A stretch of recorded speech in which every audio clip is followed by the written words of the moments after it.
আসসালামু আলাইকুম সর্বস্তরের জনগণ, কেমন আছেন সবাই?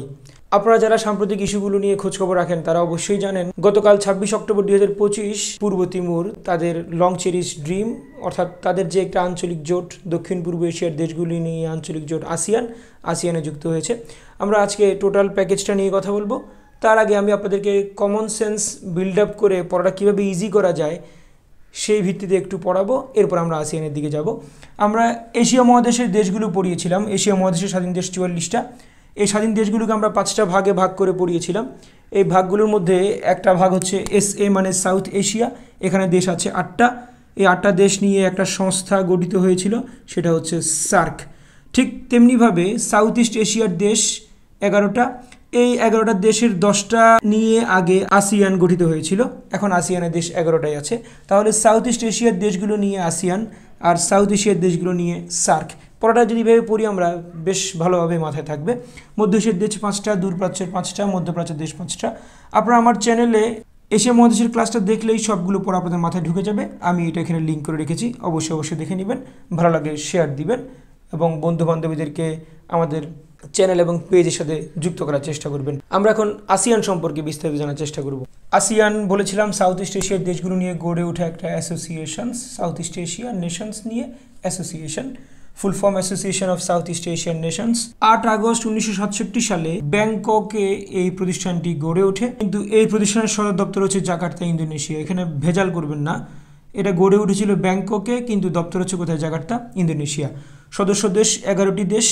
সর্বশেষ যুক্ত হয়েছে তিমুর লিস্তে।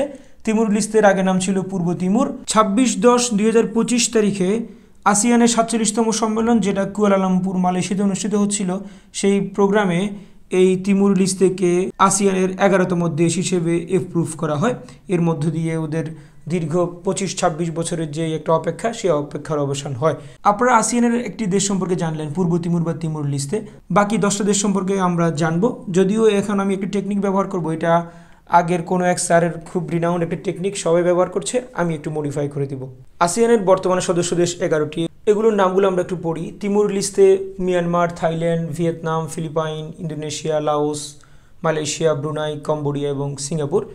এগুলো নিয়ে আগে আমাদের একটা রিনাউন্ড টেকনিক ছিল, কোনো এক স্যার বানিয়েছিলেন। ওই টেকনিক আমরা প্রায় সব স্যারেরাই ব্যবহার করছি, কেউ হয়তো মডিফাই করছে। অনেকেই দেদার্সে অন্য স্যারের টেকনিকগুলো চালিয়ে দেন, কিন্তু কখনো স্বীকার করেন না, কখনো অ্যাকনোলেজ করেন না যে এই লোকটার কাছ থেকে এটা শিখছি বা এই লোকটাকে একটু অ্যাপ্রিসিয়েট করা যায়, কিন্তু খুব কম লোকই এটা করেন। আমার ইউটিউবের বিভিন্ন ক্লাস থেকে বিভিন্ন টেকনিক যেগুলো সবার কাছে একদম রিনাউন্ড, সেগুলো অনেক স্যার নিজেদের মতো করে চালাই দিচ্ছেন। একটু ক্রেডিট দেওয়া উচিত। যদি ক্রেডিট দিতে না পারেন, নাম না ধরেন, টেস্ট এটা যে আপনার না সেটাই টেস্ট বললেন, আপনি তো আপনার নামে চালাই দিচ্ছেন, এটা খুবই বিশ্রী ব্যাপার। সম্মানিত ওই স্যারের ওই টেকনিকটাকে আমি একটু মডিফাই করে নিচ্ছি। যেহেতু সদস্য সংখ্যা বেড়েছে, আমাদের টেকনিকটা একটু মডিফাই হবে। আগে ছিল এমটিভিতে ফিল্ম দেখলে বিসিএস হবে না বা হয় না, এটা সবাই জানে। এখন আমি জাস্ট একটু মডিফাই করছি। তিমুর লিস্তের এমটিভিতে ফিল্ম দেখলে বিসিএস হয় না বা হবে না। তিমুর লিস্তের এমটিভি, যেমন ইন্ডিয়াতে একটা এমটিভি আছে, ইন্ডিয়ার এমটিভি বলতে পারলে তিমুর লিস্তের এমটিভি বললে সমস্যা কোথায়? তো তিমুর লিস্তের এমটিভিতে ফিল্ম দেখলে বিসিএস হয় না। এখানে তিমুর লিস্তে একটা দেশ, এম দিয়ে মিয়ানমার, টিতে থাইল্যান্ড, ভিতে ভিয়েতনাম, এফ দিয়ে ফিলিপাইন। যদিও ফিলিপাইন লিখতে হবে ইংলিশে PH দিয়ে, কিন্তু আমরা টেকনিকের জন্য এটাকে এফ বানিয়ে নিলাম। এফ দিয়ে ফিলিপাইন, আই দিয়ে ইন্দোনেশিয়া, এল দিয়ে লাওস, এম দিয়ে মালয়েশিয়া, বিতে ব্রুনাই, সিতে কম্বোডিয়া, এস দিয়ে সিঙ্গাপুর। তাহলে আমরা এগুলো জানলাম। এখন আপনাদের একটা বিষয় আপনাদেরকে বুঝতে হবে, আমাদের পরীক্ষকরা সবসময় ট্রেন্ড ফলো করেন। কোনো একটা দেশ যদি কোনো একটা ইস্যু নিয়ে আলোচনায় আসে, তাহলে সেই দেশ সম্পর্কে কিছু তথ্য জেনে যাওয়া আমাদের উচিত। এখন আমরা পূর্ব তিমুর বা তিমুর লিস্তে সম্পর্কে যা যা প্রয়োজনীয় তথ্য আছে সেগুলো জানার চেষ্টা করব। তিমুর লিস্তে এশিয়ার 44টি স্বাধীন দেশের মধ্যে সর্বশেষ স্বাধীন দেশ। এর পূর্ব নাম ছিল পূর্ব তিমুর। 2002 সালের 20 মে পূর্ব তিমুর বা তিমুর লিস্তে স্বাধীনতা ঘোষণা করার মধ্য দিয়ে এশিয়ার মানচিত্রে সর্বশেষ স্বাধীন দেশ হিসেবে আত্মপ্রকাশ করে। পূর্ব তিমুরের রাজধানী দিলি বা ডিলি, মুদ্রা হচ্ছে ডলার, ভাষা পর্তুগিজ বা তেতুম। এই পর্তুগিজ দেখেই আমরা বুঝতে পারবো পর্তুগিজের সাথে এদের কোনো একটা সম্পর্ক আছে, একটু পরেই বলছি। আইনসভা পার্লামেন্ট ন্যাশনাল। প্রাইম মিনিস্টার হচ্ছেন জানানা গুসামাও, প্রেসিডেন্ট হচ্ছেন হোসে রামোস হোর্তা। এই দুইজনই কিন্তু তাদের জাতীয় নায়ক, অর্থাৎ স্বাধীনতা সংগ্রামের পিছনে দুজনের ভূমিকা আছে। অনেক ক্ষেত্রে আমরা পূর্ব তিমুরের জাতীয় জনক হিসেবে জানানা গুসামাওকে জানি, তখন আমরা এইভাবে পড়াতাম যে পূর্ব তিমুর জানানা গুসামাও, একটা মেয়ের নাম বানিয়ে ফেলেছিলাম পূজা, পূর্ব তিমুর জানানা গুসামাও। পূর্ব তিমুরের স্বাধীনতার যে এই বিষয়টা সেটা আমরা একটু ব্যাখ্যা করি। পূর্ব তিমুর এর আগে পর্তুগিজ উপনিবেশ ছিল, কিন্তু স্বাধীনতার সময় ইন্দোনেশিয়ার কাছ থেকে স্বাধীনতা লাভ করে। 1975 সালে লম্বা সময় পরে পর্তুগিজরা তাদের এই উপনিবেশিক পূর্ব তিমুর অঞ্চলটাকে ছেড়ে দেয়। পূর্ব তিমুর অঞ্চলটাকে তারা ছেড়ে দেওয়ার পরে পূর্ব তিমুর স্বাধীনতা ঘোষণা করলেও মাত্র 9 দিনের মধ্যে আবার তাদেরকে ইন্দোনেশিয়া দখল করে ফেলে। ইন্দোনেশিয়া দখল করে ফেলার পরে বিভিন্ন দমন পীড়নের মধ্যে দিয়ে ওদেরকে যেতে হয়।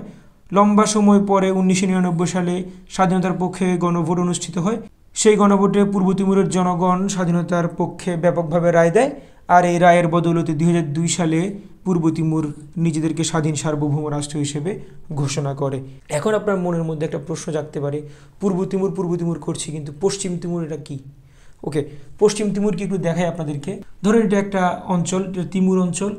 এই তিমুর অঞ্চলের এদিক দিয়ে যদি আমরা দেখি তাহলে এটা হচ্ছে পূর্ব অংশ, এটা হচ্ছে কি পশ্চিম অংশ। এই পূর্ব অংশ পশ্চিম অংশ, এই জায়গাটা একসময় পশ্চিম অংশ ছিল ডাচদের অধীনে আর পূর্ব অংশ ছিল পর্তুগিজদের অধীনে। 1945 সালে ইন্দোনেশিয়া এই পশ্চিম তিমুরকে, ডাচদের অধীনস্থ তিমুরকে নিজেদের রাজ্য হিসেবে ঘোষণা করে। এদেরকে নিজেদের রাজ্য হিসেবে ঘোষণা করলেও এই পূর্ব তিমুর জায়গাটা পর্তুগিজদের অধীনে থেকে যায়। পরবর্তীতে পর্তুগিজরা 75 সালে ছেড়ে দিলে মাত্র 9 দিনের মাথায় এটাকে দখল করে নেয়। 99 সালে গণভোট হয় এবং 2002 সালে পূর্ব তিমুর এশিয়ার মানচিত্রে সর্বশেষ স্বাধীন দেশ হিসেবে আত্মপ্রকাশ করে। তাহলে আমরা মোটামুটি বুঝতে পারলাম। আশা করছি এখান থেকে একটা প্রশ্ন ইনশাআল্লাহ পরীক্ষায় পেয়ে যাব। নেক্সট কোনো ক্লাসে কথা হবে। আসসালামু আলাইকুম।